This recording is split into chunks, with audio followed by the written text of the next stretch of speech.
So these are the 5 common mistakes when it comes to writing emails with the goal of being able to win more business. I've been studying email communication now for over 20 years. I've worked in over 800 different industries. I've read, reviewed, and seen, I don't know, a gazillion different emails for different purposes. And I'm not just talking about the big bulk email campaigns that go out where we're trying to push people through funnels.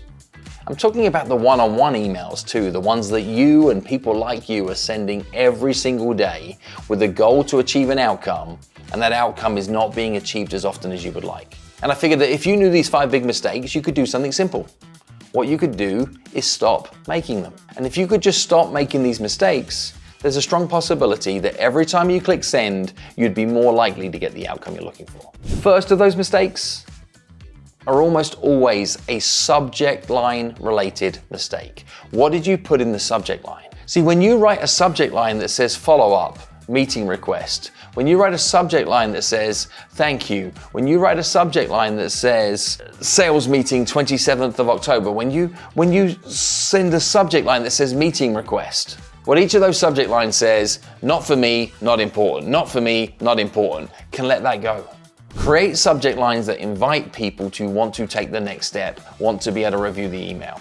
Check your subject lines are not telling people what's inside the box, but they're encouraging people to open the box.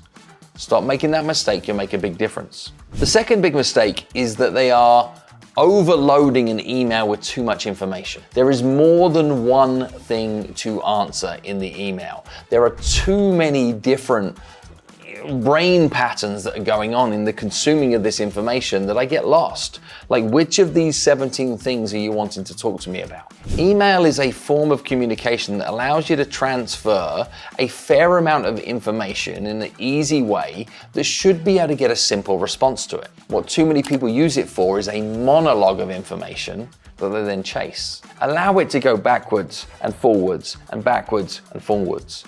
Don't overload the first ask with every piece of information.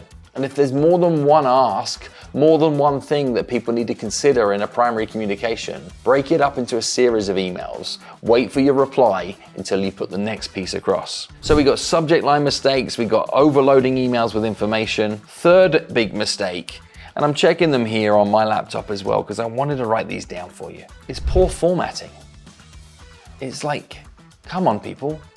You couldn't find a bold font for the thing that you wanted us to focus on. You can use a line break so we understand where to focus. You could reach for some bullet points if there's a list. You can create enough room around it to make it simpler for the other person to be able to consume the information you provided. But when it's all bunched up in paragraphs, when there isn't clear ability for me to be able to skim read this, particularly given that many emails are read and consumed on a handheld device, it can become an overwhelm to consume. Therefore, I'm going to get to it later. Later means never, which means that your impact of that communication gets lost because it's been opened, it's been skim read, and you're still not getting the outcome you're looking for. Oh, this fourth mistake's a biggie. This one drives me insane, and it's lazy pleasantries. I mean, how many emails have you started with, I hope you're well, I hope you're well, hope everything's good in your world, I was thinking of you. All of this sort of lazy small talk at the front of an email, what it does is it loses your status.